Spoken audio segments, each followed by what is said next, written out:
which is to say, the problem to which the Buddha primarily addressed himself, which is that of agony, suffering. But before we get into that, we have to be clear about certain basics. And these basics have to do not so much with concepts and ideas as they do with a state of mind. You could call it also a state of feeling, a state of sensation, a state of consciousness. And we need to understand that, even be in that, before we can really go very far. And this is an extraordinarily difficult state of mind to talk about, even though in its nature it's extremely simple. Because it is in a way like we were when we were babies. When we hadn't been told anything and didn't know anything other than what we felt, and we had no names for it. Now, of course, as we grow older,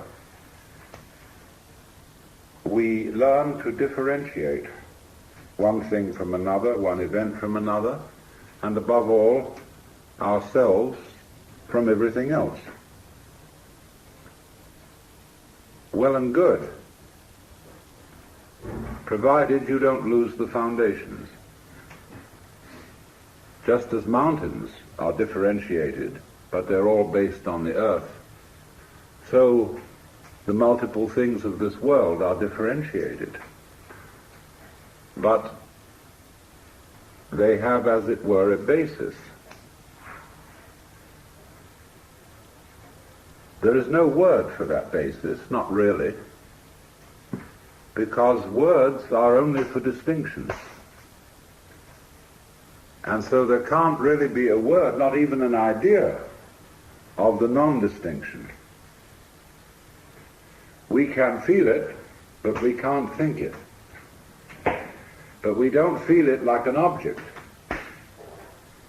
You feel you're alive. You feel you're conscious, but you don't know what consciousness is, because consciousness is present in every conceivable kind of experience. It's like the space in which we live, which is everywhere.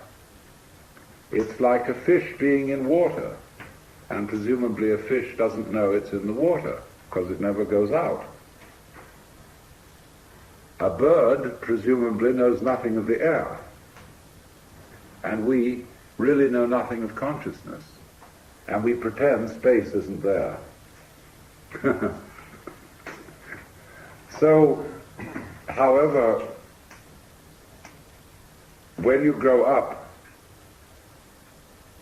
and become fascinated, which is really the right word, spellbound, enchanted, by all the things that adults wave at you, you forget the background. And you come to think that all the distinctions which you've been learning are the supremely important things to be concerned with. You become hypnotized, just in the same way as when the beak of a chicken is put to a chalk line, it gets stuck on that line. And so when we are told to pay attention to what matters, we get stuck with it, and that's what in Buddhism is called attachment.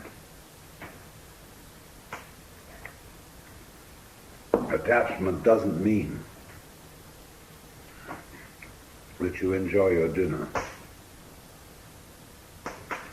or that you enjoy sleeping, or beauty. Those are responses of our organism in its environment, as natural as feeling hot near a fire or cold near ice. So are certain responses of fear or of sorrow. They are not attachment. Attachment is exactly translated by the modern slang term hang-up. It's a kind of stickiness, or what in psychology would be called blocking, when you are in a state of wobbly hesitation, not knowing how to flow on. That's attachment, what is meant by the Sanskrit word klesha. So when the chicken has its beak put to the chalk line, it's got a hang-up. It's stuck on that line. And so in the same way we get a hang-up on all the various things that we're told as we grow up by our parents, our aunts and uncles, our teachers, and above all by our peer group. And the first thing that everybody wants to tell us is the difference between ourselves and the rest of the world, and between those actions which are voluntary and those which are involuntary, what we do on the one hand and what happens to us on the other. And this is, of course, immensely confusing to a small child, because it's told to do all sorts of things that are really supposed to happen, like going to sleep, like having bowel movements, like loving people, like not blushing, stopping being anxious, and all sorts of things like that. The child is told in sum that we, your parents, elders and betters, command you to do what will please us only if you do it spontaneously. And no wonder everybody's completely confused. We go through life with that burden on us. We therefore develop this curious thing. We develop a thing which is called an ego. Now I've got to be very clear to you what I mean by an ego.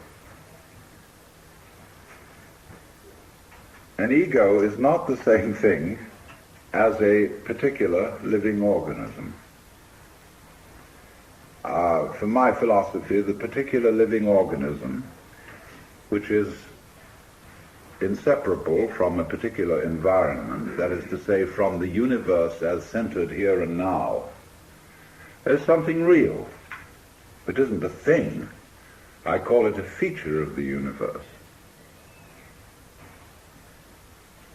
But what we call our ego is something abstract,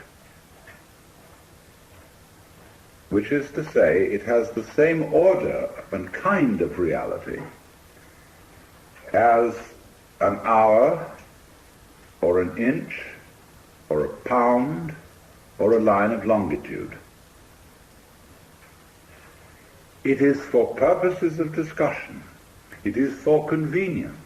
In other words, it is a social convention that we have what is called an ego. But the fallacy that all of us make is that we treat it as if it were a physical organ, as if it were real in that sense, when in fact it is composed, on the one hand, of our image of ourselves, that is our idea of ourselves, as when we say to somebody, you must improve your image. Now, this image of ourselves is obviously not ourselves, any more than an idea of a tree is a tree, any more than you can get wet in the word water. And to go on with, our image of ourselves is extremely inaccurate and incomplete. Would that some God the gifted give us to see ourselves as others see us. We don't. So my image of me is not at all your image of me. And my image of me is extremely incomplete in that it does not include any information to speak of, about the functioning of my nervous system, my circulation, my metabolism, my subtle relationships with the entire surrounding human and non-human universe. So the image I have of myself is a caricature. It is arrived at through mainly my interaction with other people who tell me who I am in various ways, either directly or indirectly, and I play about with what their picture is of me, and they play something back to me so that we set up this conception. And this started very, very early in life. And I was told, you see, and you were told, that we must have a consistent image. You must be you. You have to find your identity in terms of image. And this is an awful red herring. A lot of the current quest for identity among younger people is a search for an acceptable image. What role can I play? Who am I in the sense of what am I going to do in life, and so on. Now, while that has a certain importance, if it's not backed up by deeper matters, it's extraordinarily misleading. So therefore, on the one hand, there is this image, which is intellectual, emotional, imaginative, and so forth. Now, we would say, I don't feel that I am only an image. I feel there's something more real than that, because I have a sense of there being a particular sort of,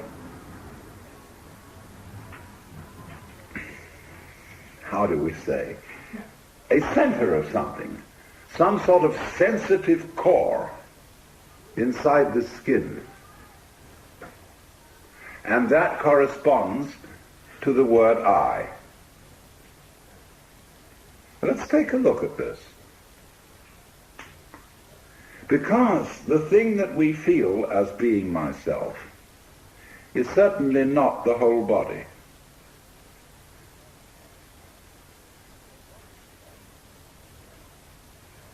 Because a lot of the body can be seen as an object. In other words, if you stand, stretch yourself out, lie on the floor, and turn your head and look at yourself, you can see your feet and your legs and all this up to here, and finally it all vanishes, only there's a sort of a vague nose in front. And you assume you have a head because everybody else does, and you've looked in a mirror, and that told you you had a head, but you could never see it, just like you can't see your back. So you tend to put your ego on the side of the unseen part of the body, the part you can't get at, because that seems to be where it all comes from, and you feel it. But what is it that we feel? Because if I see clearly, and my eyes are in functioning order, the eyes certainly are not conscious of themselves.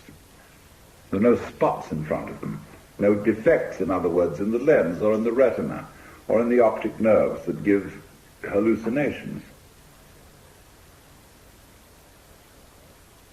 So also, therefore, if my ego, my consciousness is working properly, I ought not to be aware of it as something sort of there, being a nuisance in a way in the middle of things, because your ego is awfully hard to take care of.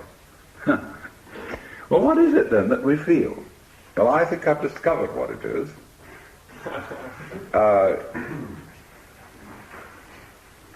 It's a chronic, habitual sense of muscular strain, which we were taught in the whole process of doing spontaneous things to order.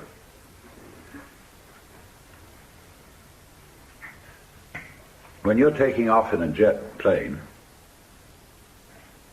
and the thing has gone rather further down the runway than you think it should have without getting up in the air, you start pulling at your seatbelt. Get this thing off the ground. Perfectly useless. So in the same way, when our community tells us, look carefully, now listen, pay attention, we start using muscular strains around our eyes, ears, jaws, hands, to try to use our muscles to make our nerves work, which is, of course, futile. And in fact, it gets in the way of the functioning of the nerves. Try to concentrate. And then when we try to control our emotions, we hold our breath, pull our stomachs in, or tighten our rectal muscles to hold ourselves together. Now pull yourself together! Immediately, what are you to do? What does a child understand by that? He does it muscularly, pulls himself together. But it's useless. So everybody chronically pulls themselves together, so that it's so funny, if you get a person that just lie on the floor and relax, but there's the floor under you as firm as can be holding you up. Nevertheless, you will detect that the person is making all sorts of tensions, lest he should suddenly turn into a nasty jello on the floor.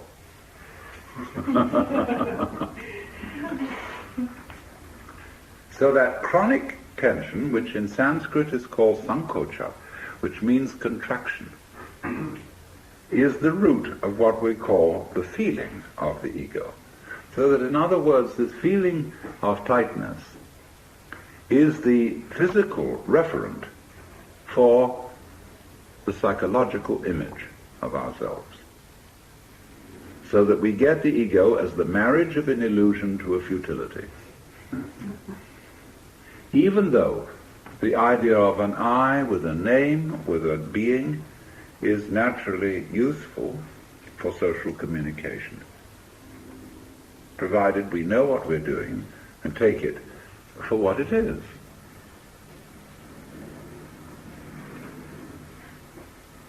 But we are so hung up on this concept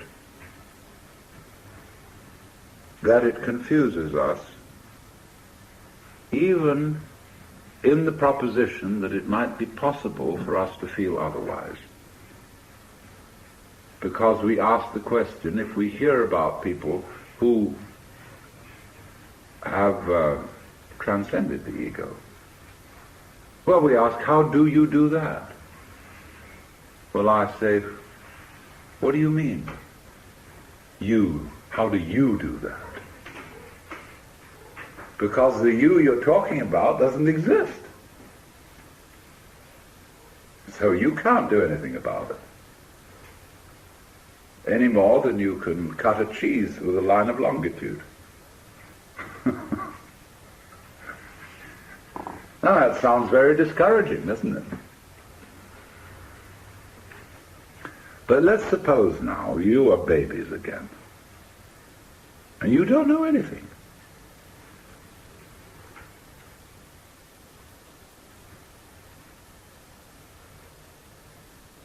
Now, don't be frightened, because anything you know you can get back later.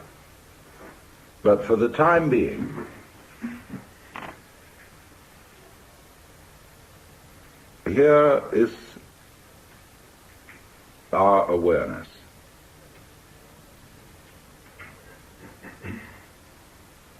And let's suppose you have no information about this at all and no words for it. And that my talking to you is just a noise.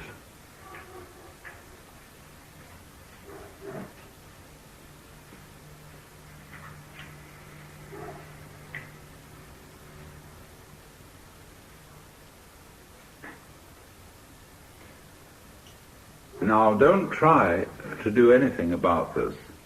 Don't make any effort.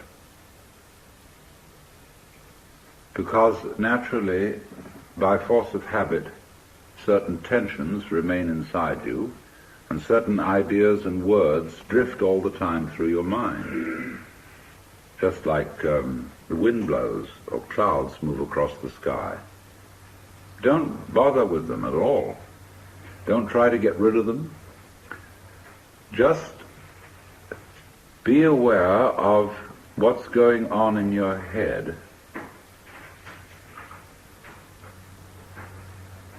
Like it was clouds in the sky. Or the crackling of the fire.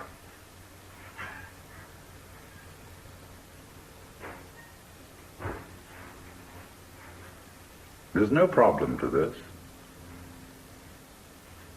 All you have to do, really, is look and listen without naming, and if you are naming, never mind. Just listen to that.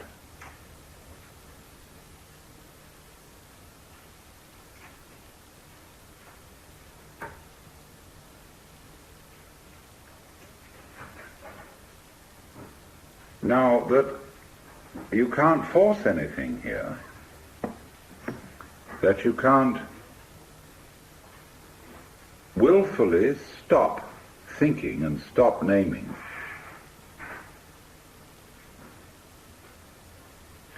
is only telling you that the separate you doesn't exist. It isn't a mark of defeat. It isn't a sign of your lack of practice in meditation. That it runs on all by itself simply means that the individual separate you is a figment of your imagination. So you are aware at this point of a happening. Remember, you don't know anything about the difference between you and it. You haven't been told that. You've no words for the difference between inside and outside, between here and there, and nobody has taught you that what you see out in front of you is either near or far from your eyes. Watch a baby put out a finger to touch the moon.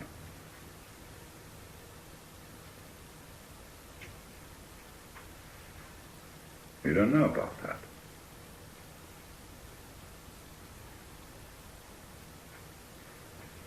Just, therefore,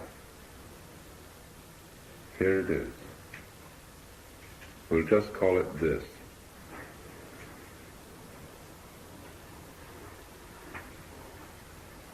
And if you will feel it, the going on, which includes absolutely everything you feel.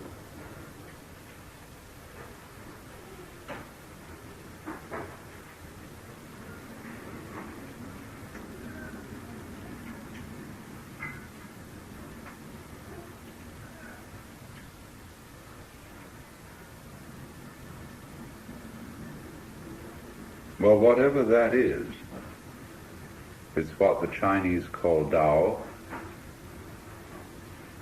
what Buddhists call suchness, or tathata.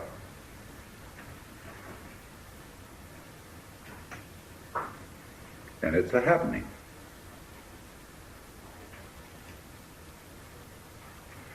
It doesn't happen to you, because where is that?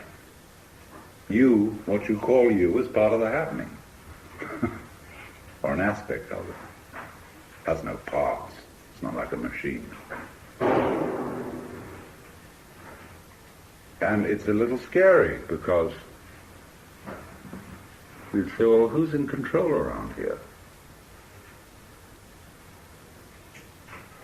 Why should there be anyone? That's a very weird notion we have, that processes require something outside them to control them. It never occurred to us that processes could be self-controlling, even though we say to someone, control yourself. We can always, in order to think about self-control, we split a person in two. So that there's a you separate from the self that's supposed to be controlled. Well, how can that achieve anything? How can a noun start a verb? Yet it's a fundamental superstition that that can be done. So you have this process, which is quite spontaneous, going on. We call it life. It's controlling itself. It's aware of itself. It's aware of itself through you. You are an aperture through which the universe looks at itself. And because of it, so the universe looking at itself through you, there's always an aspect of itself that it can't see. So it's just like that snake, you see, that is pursuing its tail. Because the snake can't see its head, like you can't. We always find, as we investigate the universe, make the microscope bigger and bigger and bigger, and we will find ever more minute things. Make the telescope bigger and bigger and bigger, and the universe expands because it's running away from itself. It won't do that if you don't chase it.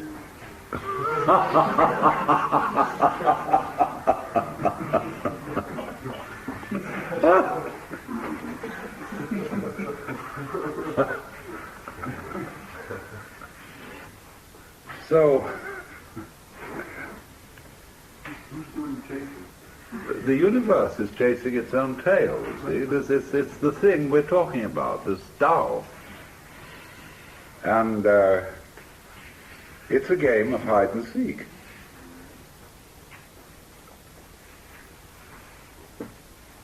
Really, when you ask the question, who is doing the chasing, you are still working under the assumption that every verb has to have a subject. That when there is an action, there has to be a doer. Well, that's what I will call a grammatical convention leading to what Whitehead called the fallacy of misplaced concreteness. Like the famous "it" in "It Is Raining." So when you say, there cannot be knowing without a knower,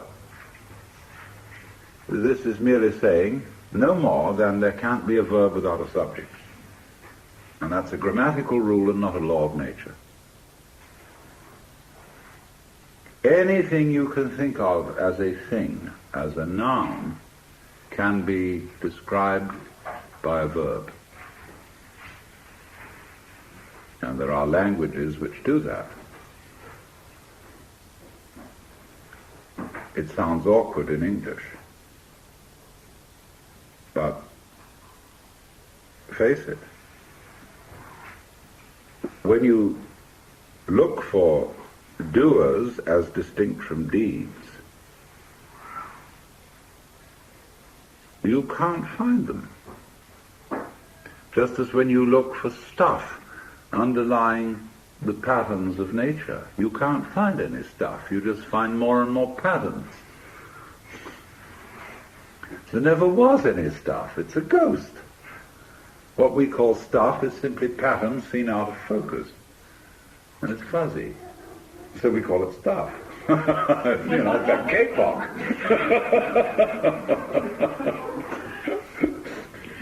So, you know, we have these words, energy, matter, being, reality, even Tao. And we can never find them. They always elude us entirely. although we do have the very strong intuition that all this that we see is connected or related. So we speak of a universe, although that word really means one turn. It's your turn now. Or like you make one turn to look at yourself, but you can't make two turns and see what's looking.